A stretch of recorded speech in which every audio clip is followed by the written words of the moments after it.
First of all, thank you very much for having me here. And I must say first that, I totally agree with what you just said on the future of media and the challenges that we are facing. What I'm trying to say today, it's a state of the art. I'm a foreign news correspondent, so I can speak about the situation right now for us working in the media and the challenges that we are facing, which, as you said, are quite big these days, even from this side of the Mediterranean. Not only on the other side. I'm very happy to do it because reporting across culture has been my task for the last 10 years. I think it's a big challenge, but I really hate stereotypes, and I think that the way journalism should work now is go out there and try to destroy stereotypes, try to tell the story, try to tell the truth. Because I really think that when we go out and we speak to people and we manage to tell their stories and have it published on a big newspaper like La Repubblica is, that's what really shapes the mind of the society, what makes people think and change their mind about the ideas that they had before, and make us really understand what the situation is in these countries. So when I received the invitations about the invitation for this panel, I've been asked to give some practical examples, and I've been thinking about it. And I thought that one of the main important meetings in my life, my professional career, was the one that I had in Pakistan. So I'm not talking about the Mediterranean countries, but still it was so impressive that this is something that I would like to share with you. I was in Pakistan once, and I was able to get into the Red Mosque, which I'm sure all of you know what it is. It's the place where, it was this radical mosque in the center of Islamabad, something like 5 kilometers away from the presidential palace. And it was completely destroyed by President Musharraf because it was full of extremists. That's what he thought. It was a threat to the country. So he went there, he killed hundreds of people. A lot of them were girls, because this place was first of all a madrasa for girls. Then it became a mosque and a place where, yes, some radicals were living, but it was a place for girls, first of all. So I was able to get into the new Red Mosque and meet the survivors, the girls who survived this attack. And I spent something like 3 or 4 hours with them, and I think this has been a very important meeting to me. Why? Because, in the West, you always hear about, as Andrea Azoulay was saying, Muslim, Islam, and terrorism. But you get into one of these places, which is at the core of the problem, and you understand it talking with these people, that the answer is only one, and it's education. I've been talking with these girls. They've been left in this madrasa when they were 3, 4, 5 years old, and now they were teenagers, 14, 15. All they heard in their life within this place was that the West is the enemy, that we are trying to destroy them. We keep on bombing them. So, I don't mean it's right or wrong, but what do you expect these people to think about us? If you go there, you understand that that's where the roots of the problems are. So this is what we should understand. Instead of always dealing with the problem of Islam and terrorism and things like that, let's try to go to the root.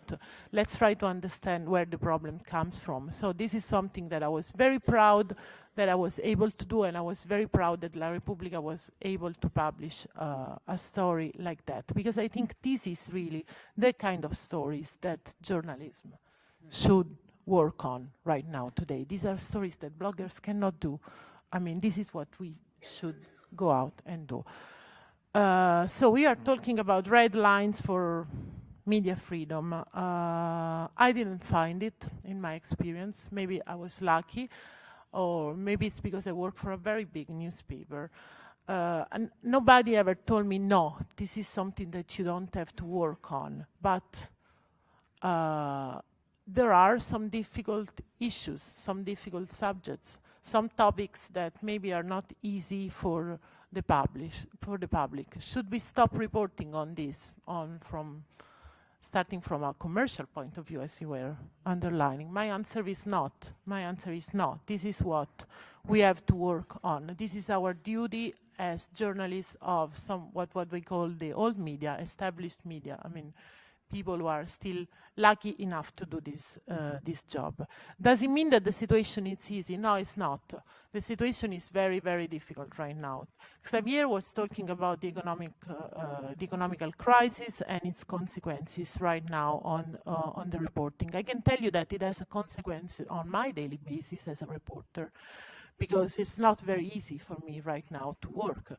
I mean, I keep on wondering, could I go back to Pakistan to do a story like this right now? I did this story 5 years ago. Would I be able to do it now?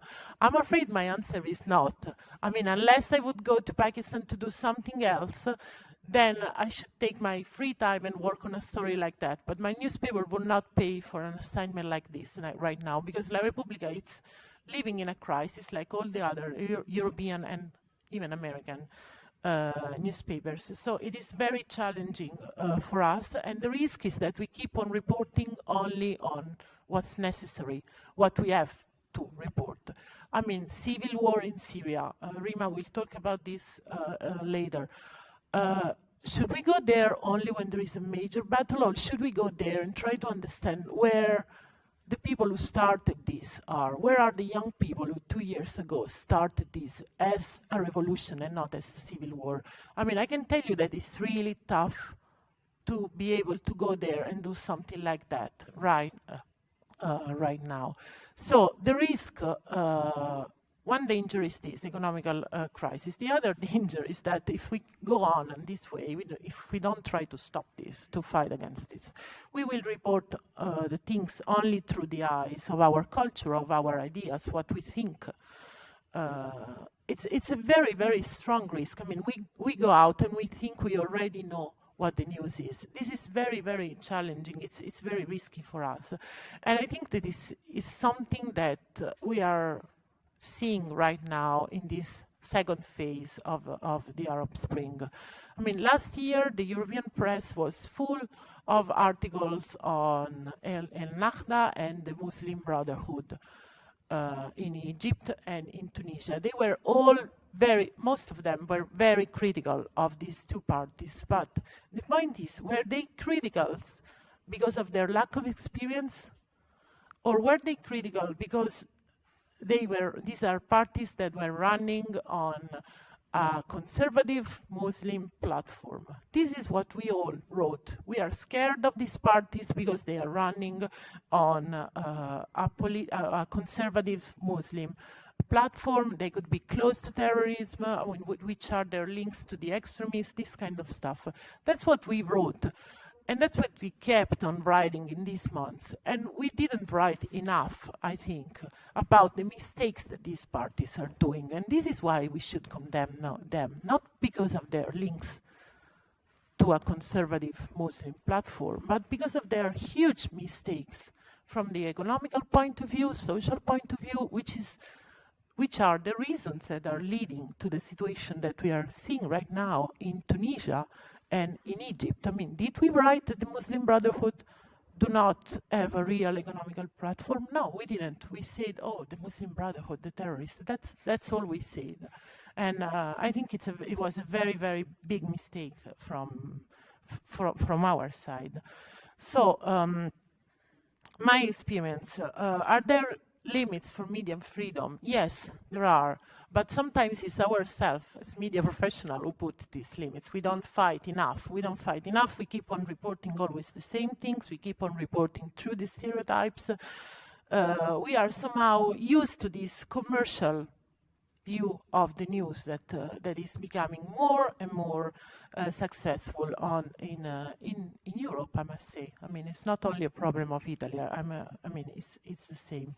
What's the solution? I really don't have it. I mean, you say commitment, accountability. Yes, I totally agree. I don't agree with an ethical code. We don't need another ethical code. As you said, we have hundreds of ethical codes. These are pieces of papers that are there. I mean, this is not something that we need to.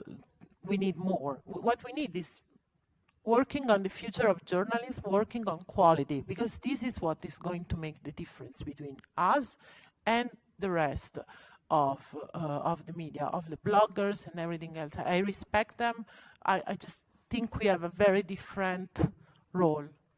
And so we should work on our role and try to be, I mean, to be stronger on commitments, accountability, to work on difficult subjects. Because when we do it, and this is, I'm going to finish on a message of hope.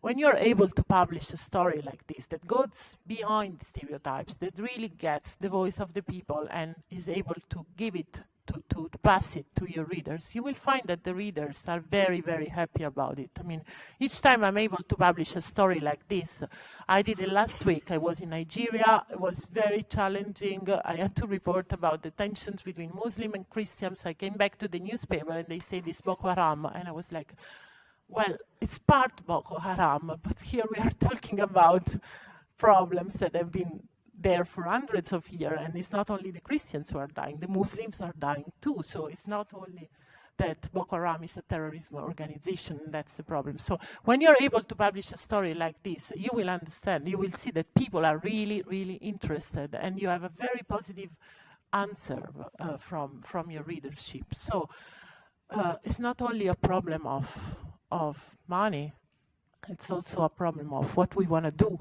for the future. What's our point, goal into the future? We should think about this as journalists, and I think our publisher should think about this too. Thank you very much.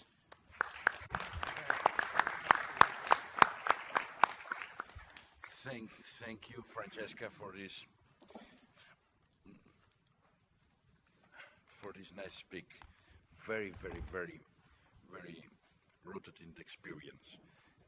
As we wanted. Now I have the pleasure to introduce to you. What it can do is it can offer an opportunity.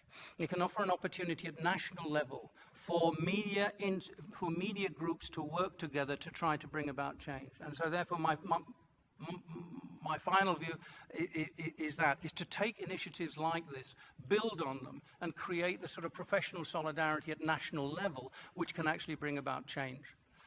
Thank you very much.